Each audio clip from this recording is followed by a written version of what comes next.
नमस्कार। दूरदर्शन मध्य प्रदेश में आप सभी का स्वागत है। आपके साथ मैं हूं गिरिराज शर्मा। देश का हर परिवार, हर माता पिता चाहते हैं कि उनका बच्चा देश के सबसे सर्वोच्च, सबसे सम्मानित और सबसे रुतबेदार पद पर पहुंचे, यानी कि वो आईएएस और आईपीएस बने। और इसी सपने को आंखों में संजोए हुए देश के लाखों नौजवान हर साल यूपीएससी का एग्जाम देते हैं, लेकिन उनमें से कुछ विरले ही होते हैं जो उनमें चयनित हो पाते हैं और मसूरी की 6000 फीट ऊंचाई पर स्थित Lal Bahadur Shastri National Academy of Administration में ट्रेनिंग ले पाते हैं। आज हमारे स्टूडियो में एक ऐसी ही शख्सियत मौजूद हैं जिन्होंने वहां पर ट्रेनिंग की, आईपीएस बने और कुछ समय इससे पहले वो बतौर मुरैना में एडिशनल एसपी के रूप में कार्यरत थे। उसके बाद जावरा में 24वीं बटालियन एज ए कमांडेंट उन्होंने पदभार संभाला और वर्तमान समय में इंदौर शहर में एसपी के पद पर कार्यरत हैं। चर्चा की शुरुआत करते हैं इंदौर शहर के एसपी आशुतोष बागरी जी के साथ। आशुतोष जी, बहुत बहुत स्वागत है आपका। जी नमस्कार। आशुतोष जी, सबसे पहले हम आपसे जानना चाहेंगे कि आईपीएस बनने का सपना आपकी आंखों में कब आया और आपने ये तय कर लिया कि मुझे बस अब इस दिशा में जाना है? देखिए, मैंने अपनी 10वीं तक की पढ़ाई गांव से की है। सतना जिले में एक छोटा सा गांव है, रेगांव के पास में गडरा पड़ता है जी। वहां से पढ़ाई की मैंने। और चूंकि वहां पे बहुत ज़्यादा एक्सपोजर नहीं होता है कि आप इन सारी चीज़ों को देख पाएँ, तो जैसे कि सभी उस समय पे एक ट्रेंड चलता है कि किसी को इंजीनियर बनना है, डॉक्टर बनना है। लड़का यदि पढ़ने में थोड़ा सा होशियार है तो उसके माता पिता भी यही चाहते हैं कि उसको इंजीनियर बनाएं या डॉक्टर बनाएं। तो मेरा गणित में इंटरेस्ट था और उसके अनुरूप ही मैंने 11वीं में जब विषय का चयन करना हुआ तो मैंने गणित विषय लिया। और चूंकि अब 10वीं के बाद पढ़ाई के लिए शहर आना था तो मैं सतना आ गया और सतना से मैंने अपना सिंधु स्कूल से 11वीं और 12वीं गणित विषय में किया मैंने। और चूंकि अब गणित था तो अब एक विकल्प रहता है कि आप इंजीनियरिंग की परीक्षा दें, तो मैंने इंजीनियरिंग की परीक्षा दी तो मेरा हो गया उसमें। फिर मैंने गवर्नमेंट इंजीनियरिंग कॉलेज भोपाल से इलेक्ट्रिकल इंजीनियरिंग में पढ़ाई की। और जब आप गांव से निकल करके और फिर थोड़ा सा बड़े शहर में जाते हैं तो आपका परिचय भी उसी तरह के लोगों से होता है जी। और आपका जो सोच है, जो दायरा है, वो भी विस्तृत होता है। तो ऐसे ही हुआ मेरे साथ भी। कई मेरे मित्र बने जो कि डिफरेंट बैकग्राउंड से थे। तो उस समय पे मुझे लगा कि इंजीनियरिंग कर ली है तो इंजीनियरिंग के बाद गेट निकालना या इंडियन इंजीनियरिंग सर्विसेज का एग्जाम निकालना सबसे आसान होता है। तो एज यूजुअल मैं जो है इंडियन इंजीनियरिंग सर्विसेज की तैयारी के लिए इंजीनियरिंग पूरा करने के बाद दिल्ली चला गया। और जब दिल्ली गया तो दिल्ली में तो फिर आईएएस का और आईईएस का हर तरह का माहौल रहता है जी। तो एज यूजुअल जहाँ मैं रहता था वहाँ पे पड़ोस में एक भैया रहते थे, वो इसका आईएएस एग्जाम की तैयारी कर रहे थे, यूपीएससी सिविल सर्विसेज एग्जाम की। अब इसके बाद मैं चूंकि इंजीनियरिंग सर्विसेज का कर रहा था तो मेरा टेक्निकल पार्ट बहुत अच्छा था और मैंने एग्जाम दिया। उसी बीच में एमपी स्टेट इलेक्ट्रिसिटी बोर्ड की सर्विसेज निकली, जॉब निकली, तो मैंने अप्लाई किया और एग्जाम दिया तो मेरा सिलेक्शन हो गया और मैंने as a engineer MP state electricity board में ज्वाइन कर लिया। लेकिन चूंकि मैं दिल्ली में रहा था तो भैया से मेरा परिचय था जो पड़ोस में रहते थे हमारे और तैयारी कर रहे थे, तो उनसे अक्सर जीएस के बारे में और आईएएस के बारे में, इनके बारे में चर्चा होती रहती थी। तो उन्होंने कहा कि तुम क्यों नहीं तैयारी कर रहे हो, तुम्हारा जो है अप्रोच बड़ी अच्छी रहती है और तुम तैयारी करो तो तुम्हारा भी हो सकता है। बिल्कुल। तो अपने को तो कोई भरोसा ही नहीं होता था कि कभी इस में है कि कभी कर पाएंगे तैयारी और कभी अपना हो पाएगा। तो इसको रखते हुए और कई बार, अब जिया सराय में रहते थे हम लोग, तो जिया सराय में आईआईटी दिल्ली के पास में ही है वो, तो टहलने के लिए चले जाते थे। तो वो टहलने के क्रम में कई बार फिलॉसफी की बातें और कई बार जीएस में पॉलिटी की, हिस्ट्री की वो बातें करते रहते थे। तो वहाँ से मेरा इंटरेस्ट बनना शुरू हुआ। फिर मैं, हालांकि कुछ कंडीशन ऐसी थी तो वापस मैं आ गया, ज्वाइन कर लिया मैंने जॉब। और जॉब ज्वाइन करने के बाद में आपका अब रियल सामना होता है एडमिनिस्ट्रेशन से, पुलिस से और इसके। तो जब आप देखते हैं कि एक एसपी का क्या जलवा रहता है, अब तो खैर लाल बत्ती उसमें जो है हट गई है, पीली बत्ती हट गई है अब तो, लेकिन उस समय पे देखना कि एक गनमैन आ रहा है, गाड़ी की का वो गेट खोल रहा है और लोग जो है, जो उसका एक रुतबा है, दूसरा जो है कोई भी पीड़ित जा रहा है तो वो उसकी वो मदद कर पा रहा है। आए दिन अखबारों में उसकी खबरें, उसी की खबरें छाई हुई हैं कि आज एसपी साहब ने ये किया, हर जगह उसी की चर्चा हो रही कि एसपी बड़ा कड़क आया है। और वो सारी चीजें देख देख के मतलब लगता था कि यार अपना भी सपना था करने का, पर कर नहीं पाए। तो एक दिन बैठे हुए थे तो अचानक मन में मतलब आया कि अभी बहुत उम्र है और कोशिश करनी चाहिए, क्योंकि जिस साल मेरा सिलेक्शन हुआ था एमपी स्टेट इलेक्ट्रिसिटी बोर्ड में, तो मेरी उम्र उस समय पे 22 साल थी जी। तो 22 साल कोई बहुत उम्र नहीं होती है, जस्ट मैंने इंजीनियरिंग पास किया था और मेरी जॉब लग गई थी जी। तो मैंने सोचा कि अभी बहुत उम्र है, तैयारी करनी चाहिए जी। और ये सोच करके थोड़ा प्रयास मैंने किया और फिर मन पक्का कर लिया मैंने जी। कि अब करना है जी। लेकिन एक कहते हैं ना कि थोड़ा सा आपको एकदम से आप साहस नहीं कर पाते हैं बिल्कुल एक बड़ा स्टेप लेने के लिए जी। तो मेरे पिताजी ने सलाह दी कि आप जो है बेटा पहले एमपीपीएससी के लिए ट्राई करो जी। तो एमपीपीएससी के लिए मैंने फॉर्म भर दिया जी। और सब्जेक्ट, चूंकि मैं इंजीनियरिंग बैकग्राउंड से था, मैंने कभी इतिहास विषय नहीं पढ़ा था, लेकिन जानबूझ के मैंने इतिहास उसमें डाल दिया ऑप्शनल में। और ये पता नहीं था कि इतिहास के बहुत ज़्यादा हाई जाती है और लड़के बहुत लंबे समय से तैयारी करते हैं। तो एज यूजुअल कि एक तो पढ़ने का टाइम भी नहीं मिला था, तो मुश्किल से 2-4 दिन पढ़े थे। तो 2-4 दिन पढ़ के तो एमपीपीएससी का प्री नहीं निकल सकता है, तो नहीं निकला।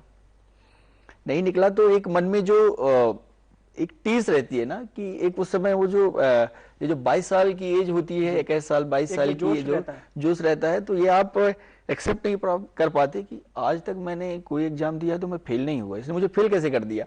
एक भावना आती है आपके अंदर पे कहीं ना कहीं, अब तो इसको हराना है। हाँ, तो वो मेरे अंदर भी आई कि बोले अब तो एमपीपीएससी देने नहीं, अब तो सीधे आईएएस देना है जी। और मैंने ये करके अपना मेडिकल वगैरह जो भी था लगाया और सीधे चला गया मैं दिल्ली जी। फिर दिल्ली गया तो दिल्ली से वापस आना पड़ा, क्योंकि जैसे मैं पहुंचा तो दादाजी का मेरे देहांत हो गया और मैं और मेरे पिताजी दोनों लोग गए थे। तो हम लोग पहुंचे ही थे दिल्ली की वो खबर आ गई, तो वापस लौट के आना पड़ा जी। फिर पिताजी ने कहा कि बेटा सोच लो एक बार और, क्योंकि बहुत कठिन परीक्षा है और हो सकता है कि तुम्हारी यहाँ की नौकरी भी खतरे में पड़ जाए जी। तुम वहाँ जाओगे तो, और तैयारी बड़ी लंबी है तो इस तरह से कर नहीं पाओगे।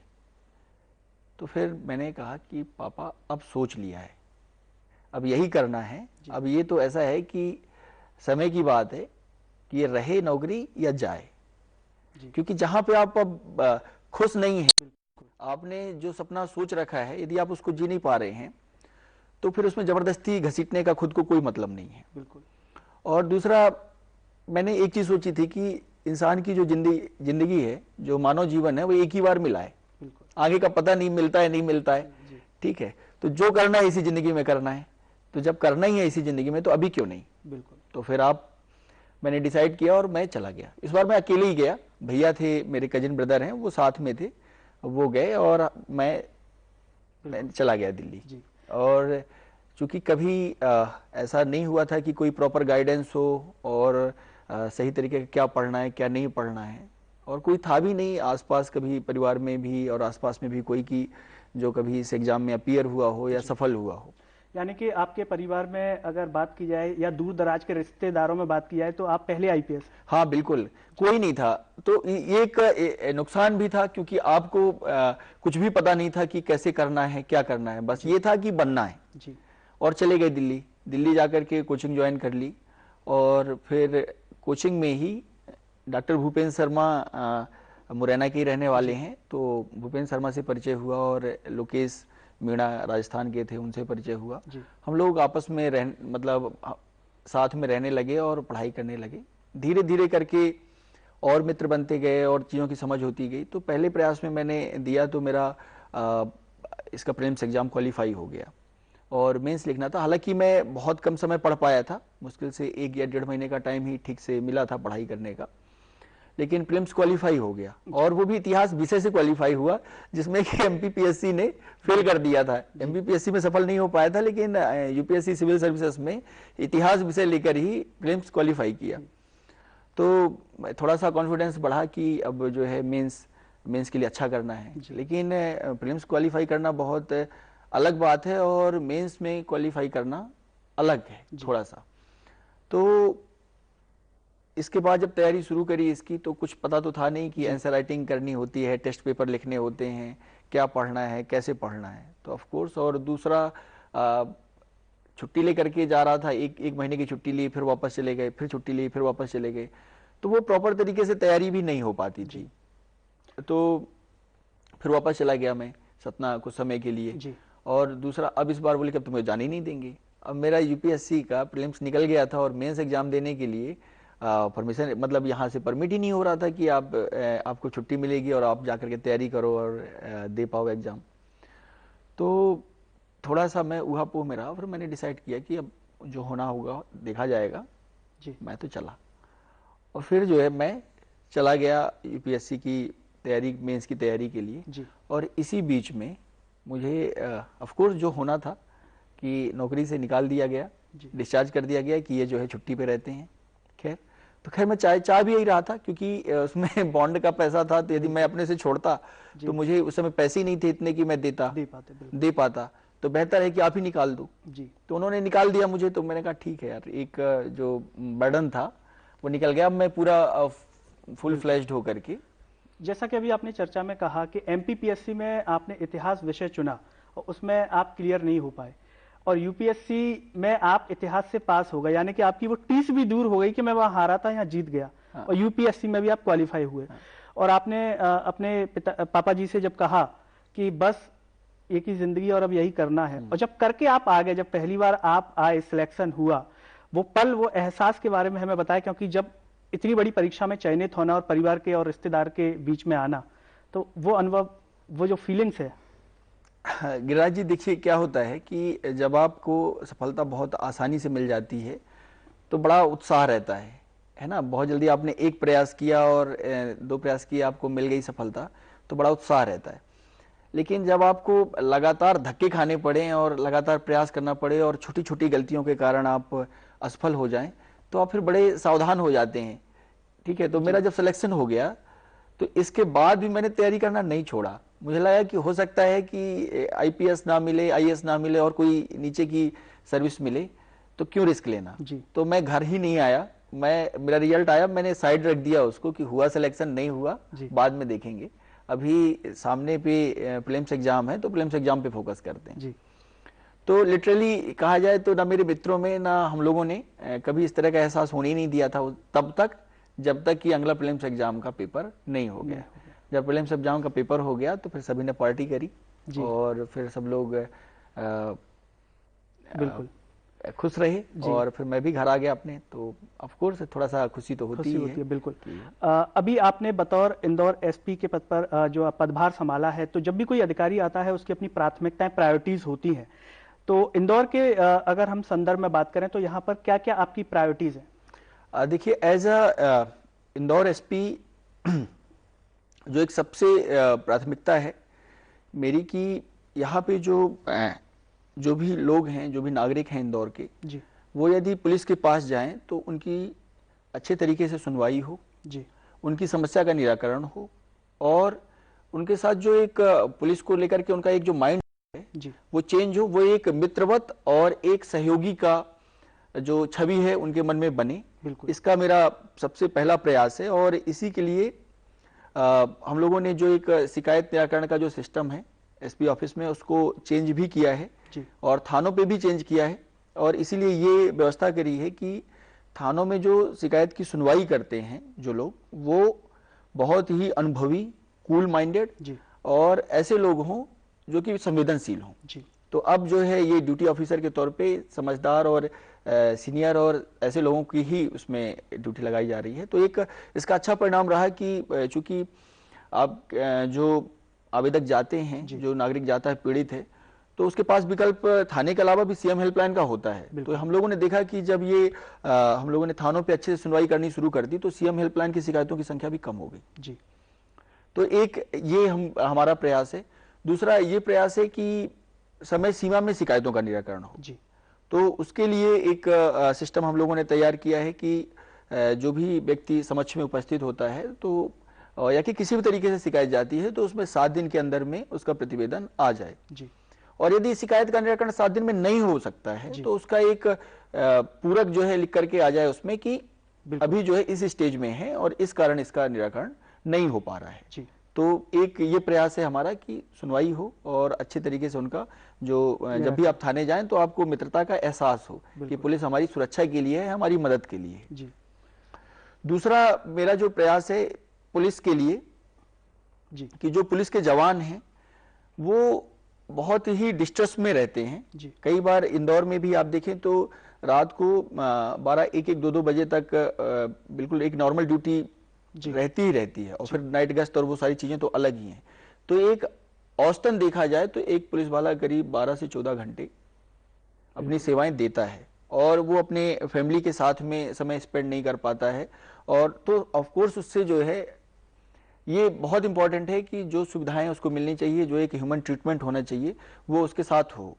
तो इसके लिए हम लोगों ने कुछ प्रयास किए हैं। जैसे अभी हर थाने पे हम लोगों ने कॉप ऑफ द डे एक चालू किया है कि जो भी पुलिसकर्मी या पुलिस अधिकारी दिन भर में अच्छा काम करेगा तो उसके काम को उल्लेखित करते हुए हम लोग थाने के बाहर बोर्ड में उसका नाम और उसके काम का विवरण लगवाएंगे। तो ये एक पहल है उसको मोटिवेट करने की और लोगों को अच्छा काम करने के लिए प्रेरित करने की। दूसरा हम लोगों ने एक ट्रांसपेरेंट सिस्टम बनाया है कि जैसे आप मॉर्निंग में थाना प्रभारी स्टाफ की गणना लेते हैं, शाम को गणना लेते हैं सामान्यतः, मॉर्निंग में भी कुछ जो होता है वो ब्रीफिंग करते हैं। तो हम लोगों ने ये सिस्टम लागू किया कि शाम को ठीक है आप गणना लें लेकिन मॉर्निंग टाइम पे मीटिंग होगी, आप बैठाएं और बैठा करके सभी का पर डे का काम आप लिखित में असाइन करें और इसके बाद उसको रिव्यू करें कि वो काम जो है कितने % पूरा हुआ और जितने % पूरा हुआ उसके हिसाब से आप उसमें मार्किंग करें कि फला व्यक्ति ने अपना इतना एफर्ट किया इस काम को पूरा करने के लिए। और जब महीने के अंतिम में वो सब पूरा खाका देखा जाएगा और जिसने अच्छा काम किया उसको पुरस्कृत किया जाएगा और जिसमें कुछ कमी रह रही है तो उस कमी का एनालिसिस किया जाएगा कि ये कमी क्यों हो रही है उससे। तो सपोज कि उसे काम आ नहीं रहा है, उसे ट्रेनिंग की जरूरत है या कि उसमें और कोई प्रॉब्लम है तो वो प्रॉब्लम को हम लोग रेक्टिफाई करेंगे। और तीसरा कि जो मकरे हैं जिनको मतलब काम नहीं करना है तो उनको फिर मोटिवेट किया जाएगा या जिस तरीके से हो पॉजिटिव नेगेटिव तरीके से कि वो काम करने के लिए प्रोत्साहित हो। तो एक ये हम लोगों ने एक अकाउंटेबिलिटी बनाने के लिए स्टाफ की ये एक सिस्टम लागू किया है। जी, जैसा कि अभी आपने जल्दी करो यार प्लीज जल्दी। दूसरा कोई मैच है क्या? ऐसा ही कुछ है यार, बैंक जाना है दादाजी को लेके। हाँ यार, उम्र होने पर कभी कभी मदद तो लगती है पर बैंकिंग में नहीं। वैसे भी आरबीआई कहता है सीनियर सिटीजन सबसे पहले। अगर आप 70 साल से ऊपर हैं और आप बैंक नहीं जा सकते तो बैंक आएगा आपके पास जरूरी सेवाएं लेकर, वो भी वाजिब दरों पर। सीनियर सबसे पहले। आरबीआई कहता है जानकार बनिए, सतर्क रहिए। चर्चा में कहा कि जो थानों में जो है एक मित्रवत व्यवहार हो तो निश्चित तौर पर ये एक अच्छा कदम है, क्योंकि आमतौर पर हम लोगों में देखते हैं तो पुलिस का नाम सुनते ही या पुलिस स्टेशन का नाम सुनते ही एक भय आ जाता है, लोग जो है दहली चढ़ना भी नहीं चाहते, कि एक डर की जो भावना है। तो निश्चित तौर पर इससे एक बदलाव आप देखते हैं कि नागरिकों में जो है कि पुलिस स्टेशन जो एक मंदिर की तरह होना चाहिए, कोई भी आए बिना बेखौफ आए और अपनी बात कहे। तो लगता है इससे आने वाले समय में परिवर्तन देखने को मिलेगा। नहीं, इसका देखिए सबसे बड़ा बेंचमार्क यही है जी। ये हम मानते हैं कि देखिए यदि थाने पे कोई आवेदक जाता है, समस्या है उसकी नागरिक की, और यदि उस समस्या की सुनवाई नहीं होती है, उसका निराकरण नहीं होता है, तो फिर वो वरिष्ठ अधिकारियों के पास जाता है या कि सीएम हेल्पलाइन में शिकायत दर्ज कराता है और अलग तरीके से वो परेशान होता है। फिर बाद में सारी शिकायतें सीएम हेल्पलाइन के थ्रू थानों में आएंगी, वरिष्ठ अधिकारियों के थ्रू थानों में आएंगी जी। और फिर जो है उसी शिकायत का थाना प्रभारी को और थाना स्टाफ को निराकरण करना होता है और तब वो बड़ी तत्परता से निराकरण कर देते हैं। तो हमारा ये जो उद्देश्य था वो यही था कि करना तो आपको है ही, चाहे आप फर्स्ट स्टेप में करें चाहे शिकायत घूम के आए तो करें, पर अंतर इतना हो जाता है कि आपकी जो क्रेडिबिलिटी बननी चाहिए थी थाना स्तर पे, वो क्रेडिबिलिटी आप खत्म कर दे रहे हैं जी। तो आप ऐसा करें कि जब भी थाने पे कोई आवेदक आता है तो उसकी आप यहीं अच्छे से सुनवाई कर दें। यदि उसकी समस्या का निराकरण हो जाएगा, वो संतुष्ट हो जाएगा, तो बाहर कंप्लेन करने का, सीएम हेल्पलाइन में कंप्लेन करने का, वरिष्ठ अधिकारियों के पास चक्कर लगाने का, उसका जो समय है बचेगा, उसकी जो परेशानी है बचेगी, और जो थाना स्टाफ की, जो थाने की क्रेडिबिलिटी है नागरिकों के बीच में वो बढ़ेगी, और फिर आप यदि कोई लॉ एंड ऑर्डर होता है तो वहां पे नागरिक भी मदद करते हैं पुलिस। बिल्कुल। अगर हम बात करें, आप मुरैना में जब बतौर एडिशनल एसपी रहे तो शासन की प्राथमिकताओं में हमेशा से अवैध रेत खनन रहा और आपने काफी अंकुश उस समय उस पर लगाया, काफी कार्रवाई की। बात करें हम इंदौर की, तो जो चोरी की घटनाएं होती हैं, चाहे हम बाइक चोरी की बात करें, तो किस तरीके से जो है इसको लेकर के आप कार्य कर रहे हैं? देखिए, इसमें यदि देखा जाए इंदौर जिले में तो जितनी भी चोरी की घटनाएं होती हैं, जितनी भी एफआईआर दर्ज होती हैं, उसमें लगभग 25% बाइक चोरी का उसमें हिस्सेदारी होती है जी। और एक पर्टिकुलर ग्रुप है जो जहां से बदमाश आते हैं और इस तरह की वारदातों को अंजाम देते हैं। तो हम लोगों ने इसके लिए एक एकीकृत प्लान तैयार किया था और प्लान में जो सबसे प्रमुख चीज शामिल थी कि उन स्पॉट्स को आइडेंटिफाई करना जी, जहां से बाइक सबसे ज्यादा चोरी जाती है, बिल्कुल, और ये पता लगाना कि ऐसी क्या रीजन्स हैं जिसकी वजह से यहाँ पे ज्यादा चोरी होती है। दूसरी बात कि कई बार यहाँ पे जो कबाड़ी हैं और जो ऑटो पार्ट्स का काम करते हैं जी, वो लोग चोरी का माल खरीदते हैं, इसलिए भी जो है इस चीज को बढ़ावा मिलता है। तो एक कंप्लीट एकीकृत प्लान हम लोगों ने तैयार किया और उसी का परिणाम है कि अभी 1 महीने के अंदर में काफी गाड़ियां 50 से ज्यादा गाड़ियां हम लोगों ने रिकवर करी हैं और अभी भी लगातार ये प्लान चल ही रहा है। तो और काफी चोरी पे अंकुश भी लगा है। बिल्कुल। चोरी की घटनाओं में या किसी भी तरीके की सफलता की हम बात करें, जैसे इंदौर स्वच्छता में नंबर 1 रहा तो नागरिकों का सहयोग रहा, तो पुलिस भी जब वो कोई प्लान तैयार करती है, कोई भी योजना तैयार करती है कि हम इस पर अंकुश लगाएंगे, नागरिकों का योगदान और नागरिकों की सहभागिता कितनी महत्वपूर्ण हो जाती है? देखिए, एक सबसे जो महत्वपूर्ण बात है कि नागरिक हैं तो हमारी जरूरत है जी, ठीक है। यदि इंदौर के नागरिक ना रहें तो हमारी यहाँ कोई आवश्यकता नहीं है, बिल्कुल, ठीक है। तो सबसे जो महत्वपूर्ण चीज है वो यही है कि हमारे जो काम का की जो मूल्यांकन है वही इस बात पे निर्भर है कि हम जो नागरिक हैं उनकी कितनी सेवा कर पाए, उनको कितना सुरक्षित रख पाए और कितना उनको ये एहसास दिला पाए कि जब तक हम यहाँ पे हैं आप सुरक्षित हैं। बिल्कुल, ठीक है, ये फीलिंग, ये एहसास बहुत महत्वपूर्ण है। तो जब आप काम ही जनता के लिए कर रहे हैं तो यदि आप जनता को सहभागी बनाते हैं अपने किसी योजना, तो निश्चित तौर पे उसमें सफलता की संभावना बहुत बढ़ जाती है जी, और इसी का को लेकर के हम लोगों ने एक प्रयास किया जी, कि कॉलोनी में जाकर के जहां अपराध ज्यादा होते हैं वहां पे जाकर के हम जनसंवाद करेंगे कॉलोनी वालों से और उनकी जो समस्याएं हैं उसको ऑन द स्पॉट यदि जो दूर हो सकती हैं उनको दूर करेंगे और जिन पे अलग डिपार्टमेंट से कोऑर्डिनेशन की जरूरत पड़ती है तो अलग डिपार्टमेंट से भी कोऑर्डिनेशन करके और उसको हम सॉर्ट आउट कराएंगे। और इसी का परिणाम रहा कि अभी कुछ समय पहले हम लोगों ने महालक्ष्मी नगर में जो है जनसंवाद किया था और वहाँ के जो नागरिक हैं उन्होंने जो समस्याएं बताई उनका निराकरण किया गया और इसका परिणाम ये रहा कि हमने जब उन लोगों से अनुरोध किया कि आप लोग भी पुलिस का सहयोग करते हुए जो लोग सक्षम हैं, समर्थवान हैं, तो कम से कम अपने घर में 2 कैमरे लगवाएं, एक तो अपने घर के लिए और एक जो है सड़क को फेस करते हुए, ताकि कोई अपराध हो तो पुलिस को उसको ट्रेस करने में मदद मिले। और लोगों ने बहुत अच्छा उस पर रिस्पॉन्स दिया और काफी जगह पे कैमरे लग गए। तो इस तरह से जनता भी सहयोग करती है। दूसरा, नगर सुरक्षा समिति के लोग होते हैं तो हम लोगों ने बनाया कि भाई जो बीट के आरक्षक हैं, जो हमारे बीट प्रभारी हैं और नगर सुरक्षा समिति के लोग हैं, शाम को एक जगह पे मिलें और पैदल भ्रमण पे निकलें जी, और जितने भी उटपटांग टाइप के लोग, दारू पी के हंगामा करने वाले और असामाजिक तत्व बैठते हैं, उनसे एक बार पूछताछ करना शुरू कर दें कि आप किस लिए बैठे हैं, आप यहाँ पे क्या काम है आपका, ठीक है। इतने में ही काफी असर होने लगता है और जो आपराधिक तत्व हैं उनके मन में भय ये इस बात को लेकर के आने लगता है कि पुलिस रेगुलर गश्त करती है। गश्त हालांकि शाम को भी आप जाते हैं तो भी वो एहसास होता है कि पुलिस एक्टिव है और हम कुछ करेंगे तो उस पर त्वरित कार्रवाई होगी। जी, बिल्कुल। तो जो भी दर्शक हमारा ये कार्यक्रम देख रहे हैं, एसपी आशुतोष बागरी जी ने बेहद महत्वपूर्ण बात कही कि पुलिस जो है जनता के लिए है, नागरिकों के लिए है और नागरिक ही जो है पुलिस का एक सही मूल्यांकन करते हैं कि किस तरीके से कार्य किया जा रहा है। और सबसे अच्छी बात बताई कि जन संवाद कॉलोनियों में जाकर के पुलिस जो है कर रही है, जिससे नागरिकों और पुलिस के बीच की जो दूरी है वो कम की जा सके, भय को दूर किया जा सके। और नागरिकों के सहयोग से जिस तरीके से इंदौर ने स्वच्छता में अच्छा काम किया, इसी तरीके से जो कम्युनिटी पुलिसिंग है उसको लेकर के भी एक अच्छा कार्य किया जा सकता है। चर्चा की आगे बढ़ाते हैं एसपी आशुतोष बागरी जी के साथ। आशुतोष जी, हमने देखा है कि कई बार आप कई नए प्रयोग भी करते हैं। अगर हम बात करें जावरा की, आप वहां पर रहे, एजुकेशन को के लिए जो पुलिस की तैयारी कर रहे हैं उनके लिए आपने वहां पर कोचिंग की व्यवस्था करवाई।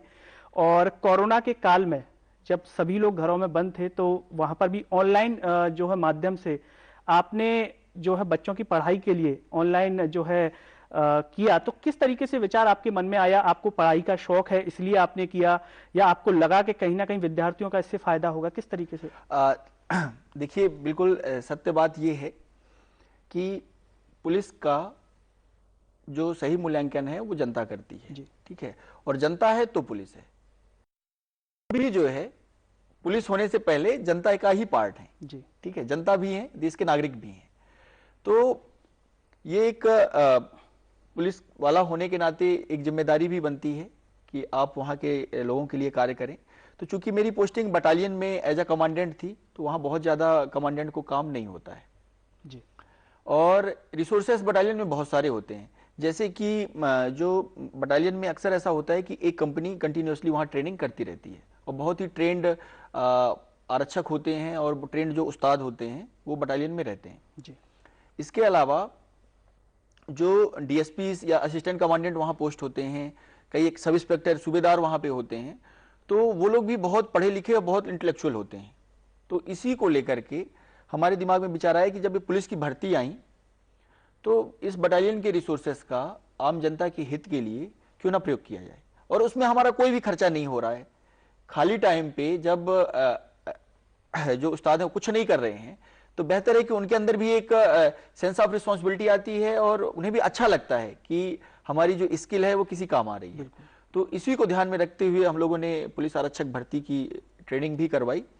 उसमें फिजिकल ट्रेनिंग और जो क्लासरूम ट्रेनिंग है दोनों, और शायद फिजिकल ट्रेनिंग तो पूरे एमपी की सबसे बेस्ट ट्रेनिंग रही होगी बटालियन की, कि वहाँ पे जो लड़के तैयारी कर रहे थे तो हम लोगों ने जो एमपी पुलिस का भर्ती का जो स्टैंडर्ड है उससे थोड़ा सा स्टैंडर्ड अपना हाई ही रखा था। और जब हमारा वहाँ से ट्रांसफर हुआ एसपी इंदौर ईस्ट के लिए, तो तब तक हम देख रहे थे कि लगभग 70 या 80% लड़के उस स्टैंडर्ड को पूरा कर रहे थे। तो हमें पूरी उम्मीद है कि उनमें से ज्यादातर बच्चे सफल होंगे। बिल्कुल।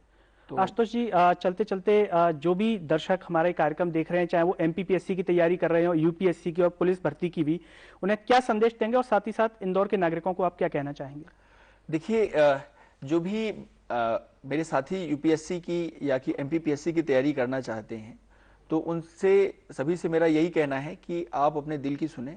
और सबसे बड़ी बात यह है कि यदि आपने चलना शुरू कर दिया तो आपको कहीं ना कहीं तो पहुंचना ही है, और यदि मंजिल में पहुंचने से पहले आप रुक नहीं गए तो आपको मंजिल हासिल करने से कोई नहीं रोक सकता। तो आप जो है एक दृढ़ संकल्प के साथ में तैयारी शुरू करें, और जब आप संकल्प के साथ तैयारी शुरू करेंगे तो ईश्वर भी आपके काम में मदद करेगा और आपके सपने पूरे होंगे। तो दर्शकों, ये थे हमारे साथ इंदौर शहर के एसपी आशुतोष बागरी जी, जिनकी आपने पूरी कहानी सुनी। किस तरीके से उन्होंने एक महत्वपूर्ण बात कही कि जब जिंदगी एक बार मिली है तो फिर दोबारा क्या सोचना, जो करना है वो इसी जिंदगी में करना है। और अपनी नौकरी भी उनको बीच में छोड़नी पड़ी, उन्हें निकाल दिया गया, लेकिन वो आज आईपीएस तक पहुंचे। यानी कि अपने दिल की सुने। अगर आप अपने दिल की सुनेंगे और जो काम आपको अच्छा लगता है, चाहे वो किसी भी क्षेत्र का हो, आप उसे करेंगे, ईश्वर आपकी मदद करेंगे और आप निश्चित तौर पर सफलता को चूमेंगे। इसी संदेश के साथ हम आपसे लेना चाहेंगे विदा। मुझे दीजिए इजाजत। नमस्कार।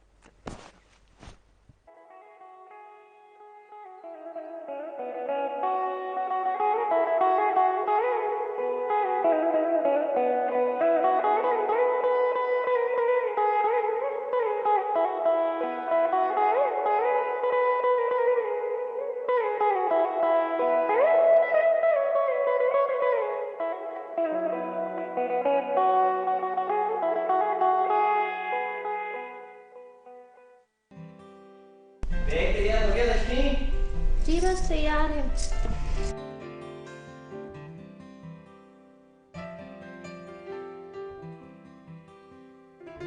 जल्दी करो बाबा। रोहित, जल्दी वापस आना।